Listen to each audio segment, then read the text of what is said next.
Hello and what is going on, guys? Welcome back to the channel. My name is Miguel. You're watching Miguel EDC, the channel where we talk everything EDC gear here. And today just got a package here from Rocktol, and this is a debut in the channel, so I'm excited to share this one with you guys. Shout out to Rocktol for sending this one in, and of course I'll have a link down below in the description and pinned comments, as well as every other product you see in this video, so you guys can check it out if you are interested. So we have a package inside of a package, right?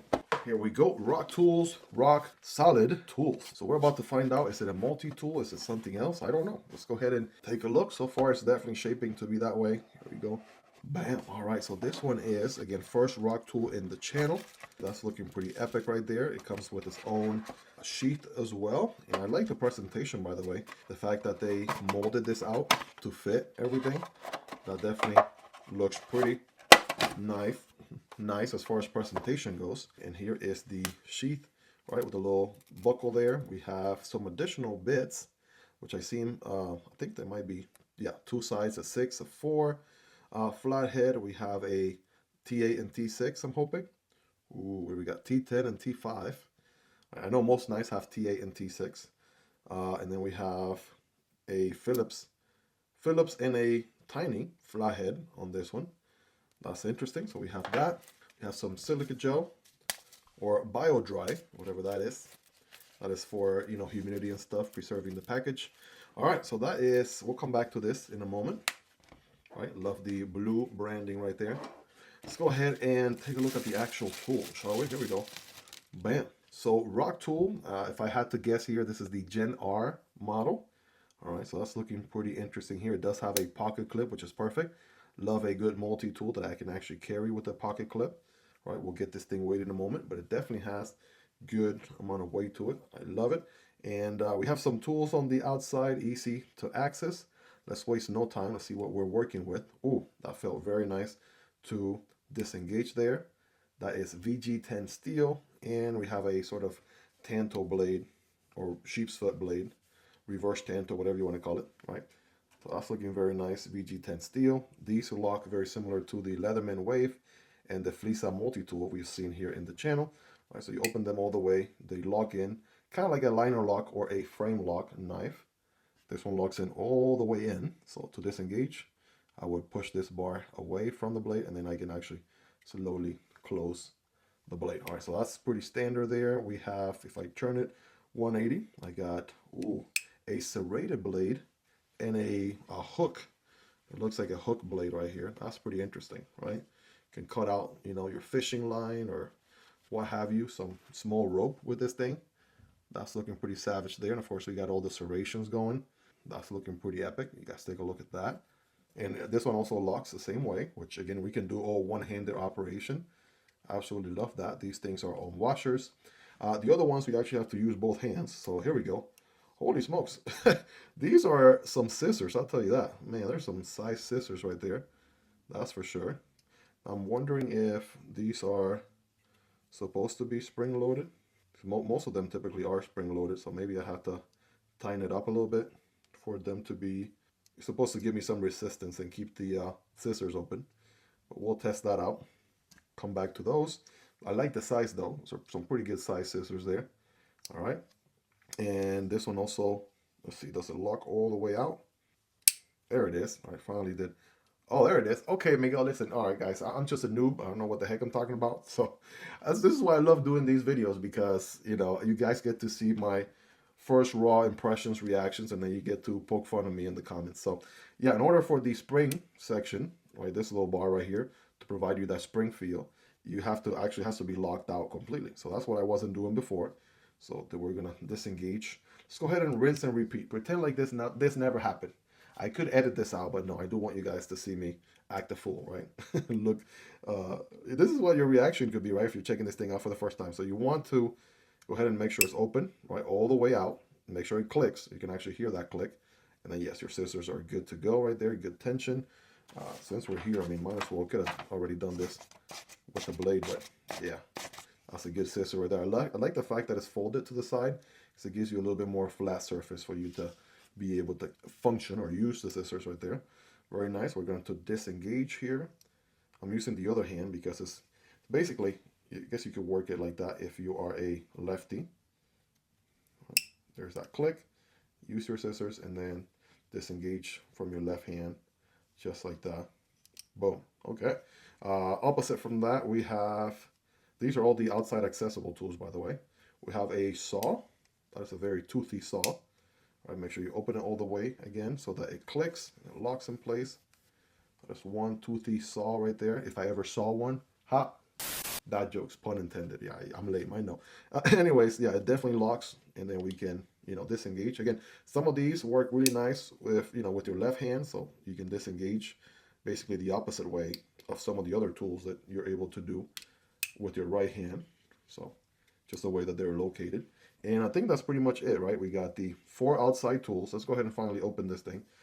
Before we do that, let me just give you a quick cut on that VG10. Okay, boom. All right, there's some good slices, flat grind, toothy edge. That cut's pretty good. Right, yep, there you go. All right, let's go ahead and close this thing. Let's open it up. Is it this side? This side. There we go. Ooh, ooh, okay. Loving how nice that felt. Is there some magnets going on here? Actually felt pretty good to open them up for some reason. All right, check that out. It does tell you here, these are made overseas in China, so they're not pretending like they're not. It says it right there. Stainless steel, China, and we have a ruler going on here. We got inches and centimeters going on both sides. Again, this is very Leatherman wave looking like aesthetics. Now, I do believe, if I'm not mistaken, watching Max Level EDC, he has a ton of content on multi-tools, and I love checking out his content. I think the patent on the wave expired, and so now other companies can make similar looking multi-tools. So this one is looking pretty epic on that department. We have a, there we go, there is our driver. Right, we can actually, right, use, it comes with a Phillips 316 and a flathead. Right, check that out. And this is where we can actually swap these out if we want for the included tools. That's the one thing about the Leatherman Arc or whatever, right? You buy the very expensive Arc, or I think it was one of the models. I know that the FREE P4 didn't come with any extra hardware. You have to buy that separately. Here you actually get this included, so that's nice. All right, pretty epic there. You can switch. I'm gonna put it back to the Phillips head. I tend to use that one more often. These are pretty easy to disengage. They're locked. And you just push right here, and then that allows you to disengage, fold in. That's good. And then we have another set of tools on the inside from this side. So let's go ahead and pick them out. We have, ooh, that is one very tiny screwdriver. So for, you know, your eyeglasses or what have you, that's gonna come handy. Very precision like, you know, screwdriver there. And these do lock. Yes, you can unlock them by pushing right out here like that. We have what looks to be a bottle opener and perhaps a can opener. That's what this one looks like. And we should probably zoom out. There you go, Miguel. Zoom out a little bit so folks can see what the heck you're talking about. Yeah, this one looks like a bottle opener and can opener, I want to say. We can open it with the nail nick. It probably also works as a wire stripper. That's what this little serrated section right there reminds me of. So it could be that.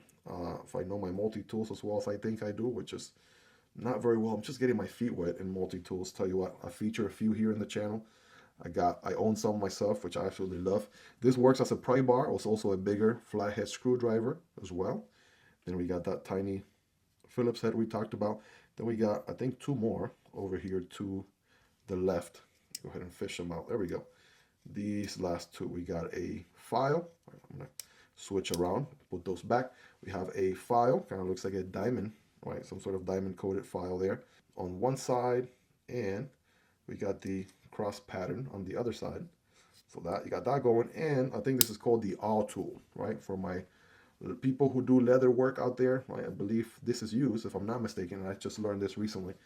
The awl tool is used to poke the hole on the leather and make them a little bit bigger. I think that's what this guy is for. I could be mistaken. If I'm wrong, feel free to tell me in the comments. I always love to learn new stuff, and I think I know what this is, an awl tool, but if I'm wrong, let me know. Yeah, so I feel like we have, is that everything? Come full circle on everything this thing has to offer. I think so. And of course, I mean, it is a multi-tool. I mean, did you miss the big old pliers right there in the front? Yeah, we have some nice finer jimping here and some thicker one here as well. It has a wire cutter also in there, and I love the action. I mean, these are so smooth. right? This movement right here, very, very nice, right? They're not overly oiled or anything, so it's not like there's oil coming out, right, from here or anything like that. And let's check out the close. I like how they snap like right there. Very snappy. That feels good. Can I one-hand it? Let's see. Is it kind of FREE P4 style type of close? One-handed. Yeah, I mean, and I like that. There's got to be a magnet here or something. It feels really nice. Maybe, yeah, it's a back spring. There's a back spring somewhere. There it is. This right here, this piece inside, right? It's once it reaches the end, it snaps.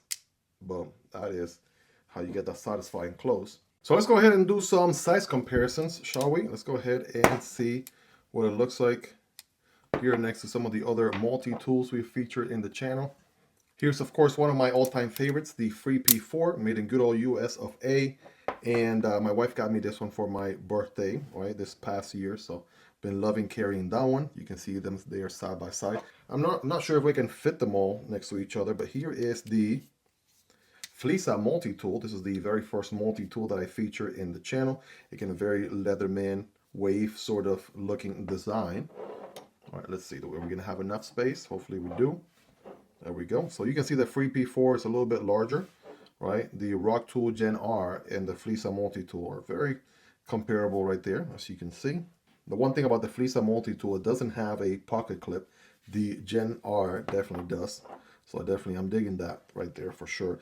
As far as, you know, the accessible tools, right, I'm sure they are very, very similar. This one also has the locking, very similar to the locking system here on the Gen-R from the outside for those inside tools. And even the way the blade locks, for example, let's say I took out this blade, right, even with the lock icon and everything, same deal going on here with the Flissa Multitool. That's the serrated one. I'm trying to pull out this guy. There we go. See, there it is. Boom. Bam, right next to each other. Let me do the blade here on the Leatherman. Bam, right, love me that Warncliffe blade on the Leatherman FREE P4. All right, these are some of my, again, Flissa, one of my first ones, and the Leatherman FREE P4, one of my absolute favorites. If we can do maybe a folded comparison, I'll be able to fit perhaps a few more here on the screen. So I would say these are definitely on the large, heavy-duty side of things. Right, there's the Gen-R next to the FREE P4 and Flissa. And then you have the more pocket-friendly ones that you can carry without dragging you down all too much. So you got the Powerpint, which is one of my all-time favorites. I toss this thing in the pocket all the time. It has that leverage, compound leverage system going on, right? Very lightweight, right? Even has a pocket clip. So I love it. And then we have the NexTool. This is the Mini Sailor. And this thing is also pretty epic. You can put it on your keychain if you want, or just carry it loosely in the pocket. It doesn't have a pocket clip. I like how this one snaps with the back spring. Take a listen to that. Oof, that feels so good. So yeah, I've featured all of these in the channel before. So check out those videos if you haven't already, right? Obviously this guy, the Rocktol Gen-R, is going to be more full size, right? Hardcore, heavy duty use. Let's go ahead and check it out here with the sheath situation. All right, let's see how this works. All right, we got the loop here, so you can put it on your belt or what have you. Get it open here, and we put the pocket clip. I think the pocket clip goes maybe, there's a pocket inside the actual sheath, so I'm not sure if that's going to get in the way or not. All right, so I think that pocket might be intended for you to put the additional bits there. I'm not sure if that is technically the case or not, but I can tell you though, I'm going to struggle a little bit getting the multi-tool in, or maybe not so much. There we go. Right, you kind of move it to the side. Take a closer look. Let me bring you guys in there with the 5x zoom. So there's a multi-tool, and then there's a little pocket, right, for the bits. It's pretty intuitive, right? Just have to kind of use my common sense skills a little bit to connect the dots, but okay, there's your buckle there. Right, nice snappy buckle experience, and yeah, pretty snug in there. So the sheath itself is maybe a hair longer than the actual multi-tool, but otherwise pretty good construction. You got the elastic portion right here, allows it to stretch. Take a look, and yeah, other than that, I mean, looks very well constructed. Right, got some stitching going on around the edges, and again, you can put it on your belt there and just carry it like most multi-tools have. as far as their sheath situation goes. So that's pretty neat, right? Definitely functional. And I mean, they thought about putting a little section right there for the bits. So that is very nice. As far as the different bits, I mean, this should be very straightforward stuff here, right? It's just basically plug and play. If you take one out, they all have the little ball. So that's always a good thing, right? If I take this one out and I want to use the bigger flathead, this flathead is actually bigger than this one, by the way. So it's the fact that you have all those different options. Switch it around. Actually comes pretty sort of oiled, if you would, for protection. Make sure it doesn't rust on you or anything. But yeah, you can switch them around, use them as you see fit. They do stay in place. They snap in place because of the little ball. So yeah, it's not like it's falling off on its own or anything like that. It just gives you a good feel, satisfaction. I always carry it with the Phillips and flathead because I never know when I might need one or the other in a pinch. But I will have this in the sheath handy for in case I need something a little bit smaller, a little bit bigger, or any of those torque bits as well. Right, so yeah, very, very nice additional bonus right there. Loving that. Here are the sheaths for the Leatherman FREE P4 and the Flissa Multitool. Both of them have this sort of hole on the buckle itself, and none of them have that extra pocket on the inside. And this guy does, and it has a different design buckle, right, for what it's worth. Right, just to show you the difference between those. All of them have the branding on the outside, very straightforward. This one just has that neat pocket there for the additional bits. Again, this is just an unboxing and first impressions video, right? And honestly, I like how smooth it is, right? Very, very smooth, very easy to operate. Loving that. My Flissa tool, even after all these years of, opening and closing, still feels a little bit on the, very rigid side, but it's so smooth with the Gen-R right here. So nice, easy to open and close. Gotta love that. Boom. All right, well, you guys let me know your thoughts on this one, right? Just kind of doing a quick comparison and overview. And again, love that it has a pocket clip. So just sharing with you guys my raw first impressions on this thing. Can't wait to carry this multi-tool here. And check out more products from Rocktol, right? They're actually have a lot of different products on their lineup, so I'm excited to check them out as well. I'll have this one linked down below if you guys want to check out prices, availability, and variants. Right, check the links in the description and pin comments for more details. Let me know your thoughts on this one, right? If you're into multi-tool especially, right? What are your thoughts on it? Any questions, concerns, feedbacks, comments you may have, definitely let me know. Go ahead and smash that like button for the YouTube algorithm. It definitely helps this video reach a larger audience. Go ahead and subscribe to the channel if you haven't already. If you're new around here, I promise you it'll be worth coming back for more. Shout out to Rocktol for sending this one in for me to check out and share with you guys. Also, shout out to my Patreon supporters for supporting what I do here. You guys are awesome. I will be carrying this thing. I will be testing it. I'll be dropping a comprehensive review here down the line, so definitely stay tuned for that. Check out the video on this awesome multi-tool right here to the left, or check out this awesome video YouTube recommends to the right. Thank you guys so much for hanging out with me until the end. Love and appreciate each and every single one of you. Take care, and I'll see you on the next one, either this one or this one. Peace.